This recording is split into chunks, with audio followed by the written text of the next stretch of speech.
नमस्कार, मैं हूं संजय शर्मा। आप देख रहे हैं 4 पीएम न्यूज़ नेटवर्क। एक खराब सा लगा मुझे मीडिया का जो रूप चल रहा है उसको देखकर। रूपका लियाकत जी की मैं बात कर रहा हूं, वो अयोध्या के दीपोत्सव की एक कवरेज कर रही थी। अभिषेक उपाध्याय फायर ब्रांड पत्रकार हैं, टीवी 9 भारतवर्ष में थे। आपने देखा होगा यूक्रेन वगैरह का युद्ध वो करने गए थे। बहुत बहादुर, बहुत जाबाज पत्रकार है वो। और टीवी 9 भारतवर्ष छोड़ के एबीपी पे आए हैं। और एबीपी पे वो लाइव कर रहे थे। रूबिका शायद उस समय में, उस पल में मंदिर में थी। दीपोत्सव के कार्यक्रम की कवरेज, चूंकि पूरे देश के जितनी मीडिया संस्थान हैं, सबने वो कवरेज करी थी। और मैं वो ट्वीट ही देख रहा हूँ, रूबिका ने शानदार कवरेज कर रहे थे सब लोग। ऐसा लग रहा था कि आज जो भगवान राम को वो उतारी लाएंगे धरती पर। इसी बीच में वो करते-करते उनका रूपका का पैर फिसलता है। और जो मैं आपको दिखाना चाह रहा हूँ, उस समय आपको तो लगता है क्लियर ना देख पाएँ। और रूपका जी का ट्वीट है, "बाच हिंदुस्तान में पटाखे फूटे, पाकिस्तान में टीवी टूटे।" ये मैच का था। और जो था छठी बार अयोध्या में दीपोत्सव का आयोजन, इसकी वो कवरेज करने गई थी। और इसकी कवरेज करते-करते उनका पैर फिसलता है, लड़खड़ाती हैं। चूँकि बहुत मुश्किल होता है, आसान नहीं होता कि आप जब कवरेज कर रहे होते हैं, तो उस क्षण में आपके ऊपर बैलेंस रखना, चूँकि भीड़ बहुत होती है। उस भीड़ में रूपका जी का शायद तो कुछ बैलेंस गड़बड़ हुआ होगा। और बैलेंस गड़बड़ होने के बाद में उनका पैर लड़खड़ाया। और उसके बाद में लोगों ने कुछ निगाह रखते-रखते हैं। और स्वाभाविक प्रतिक्रिया आई रूपका जी की, या अल्लाह, मतलब आपने बचाया ईश्वर ने। और ये एक स्वाभाविक प्रतिक्रिया होती है। मैं और आप भी अगर कहीं होते हैं, कुछ अचानक कुछ हमारे साथ कुछ घटता-घटता रुक जाता है, तो हम लोग यही कहते हैं कि ईश्वर, हम आपने हमें बचा लिया, आपने हमारी रक्षा करी। तो उन्होंने कहा कि या अल्लाह, आपने बचाया हमको, ईश्वर को धन्यवाद दिया। और चूँकि शब्द पहले या अल्लाह निकला, तो लोगों ने उसकी मज़ाक उड़ाना शुरू कर दी कि आपको अल्लाह याद आ गए। रूपका लियाकत जी मुस्लिम कम्युनिटी से हैं। हालाँकि उन्होंने कहा भी कि या अल्लाह के बाद उन्होंने कहा कि मैं भगवान राम के ने मुझे बचाया, अल्लाह ने बचाया। लेकिन और जो जिस तरह से लोगों ने ट्वीट किया, उसके बाद वो आहत हुई। उन्होंने कहा कि मैं जितने फ़क्र से अल्लाह का शुक्र करती हूँ, उतनी गर्व से शुक्र भगवान का भी करती हूँ। मेरा ईमान तुम्हारी रीढ़ की तरह कमज़ोर नहीं है।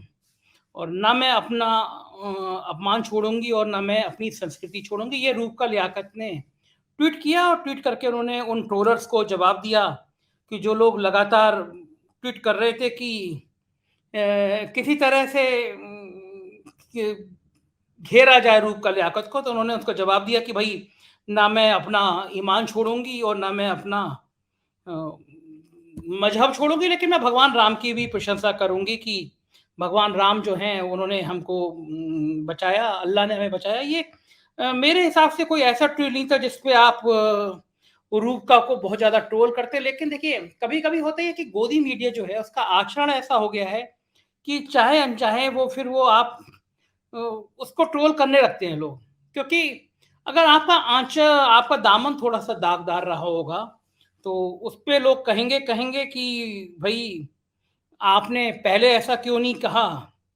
या आपने जो पहले कैसे कहती थीं, वो अब क्यों नहीं कहती? इस तरह का ट्रोलर लगातार शुरू हो जाते हैं। और रूपका के साथ भी यही हुआ कि लगातार लोगों ने फिर वो ट्वीट करना शुरू किया कि आप पहले अगर आप अपना दामन साफ रखती, तो आज हम ये सब आपके लिए नहीं कर रहे होते। तो मैं ये कहना चाह रहा हूँ कि गोदी मीडिया की स्थिति बड़ी विषम हो गई है।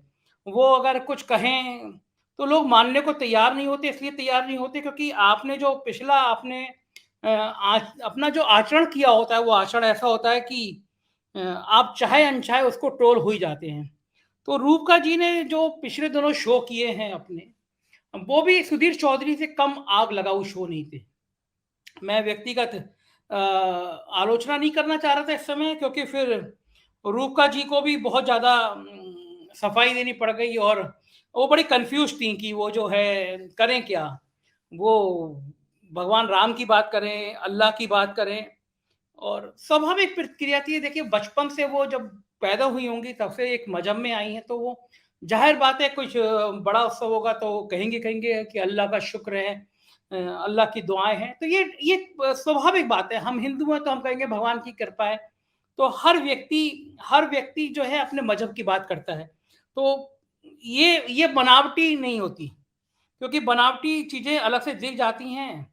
आप जो कर रहे होते हैं वो स्वाभाविक बात सामने आ जाती है। तो वो उस समय स्वाभाविक रूप से सामने आई गई और उनके मुँह से ये निकल गया कि या अल्लाह। लेकिन लोगों ने कहा कि आज आपको अल्लाह याद आ गए।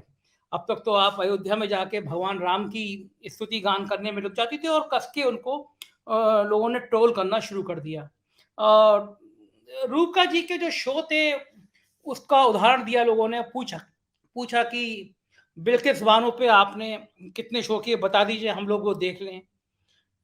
अब ये बड़ा सेंसिटिव मुद्दा था कि आपने जब आप राष्ट्रवाद की इतनी बातें कर रही हैं तो कम से कम लोग सवाल पूछेंगे कि आपने बिल्किस बानो पे कितने शो किए। अब इतनी चीज़ों के लिए आपको आपको ये मान कर चलना चाहिए कि दुनिया में आपको अगर ये चीज़ें आप करेंगे, अगर अपनी एक आइडियोलॉजी रखेंगे कि भाई हम जो हैं केवल अब सत्ता को, इस समय जो सत्ता है वो इस समय सत्ता केवल ऐसी चीज़ें पसंद करेगी कि हम भगवान राम की बातें करें। और देखिए, सत्ता को ये पसंद और इसलिए आएगा क्योंकि वो मुस्लिम है। उनको लगेगा कि भाई एक मुस्लिम कम्युनिटी के लोग भी अगर भगवान राम के ऊपर आयोजन कर रहे हैं, तो ये उनके लिए बहुत अच्छी बात है। लेकिन ट्रोलर्स जो हैं वो रूपका को बख्शने के मुझे लगता है कि वो पहली बार नज़र में नहीं आ रहे थे, क्योंकि लगातार वो ट्रोल हुईं और लोगों ने कहा कि आपकी जो पिछली वाली जो चीज़ें थीं, वो इस लायक नहीं थी कि आपको बख्शा जाए। आपने आग लगाने की कोशिश करी और लोगों ने लाइन से उदाहरण देने शुरू कर दिए कि आप पहले क्या-क्या करती थीं, पहले क्या-क्या बातें करती थी। तो रूपका को बहुत ज़्यादा ट्रोल किया गया। ट्रोल तो सुधीर चौधरी को भी लगातार किया जाता रहता है, क्योंकि वो गजब के आदमी हैं। आप सोचिए, रुपया गिर रहा है, पूरे दुनिया में हाहाकार मचा है, भारत परेशान है। 83 रुपए से 83 रुपए से भी क्रॉस कर गया। आप कभी कोई आदमी कल्पना नहीं करता था कि कभी 83 रुपए तक पहुँच सकता है, लेकिन 83 रुपए तक पहुँच गया। और सुधीर चौधरी कह रहे हैं कि रुपये का गिरना एक बहुत अच्छी बात है और हमें फ़ायदा होगा।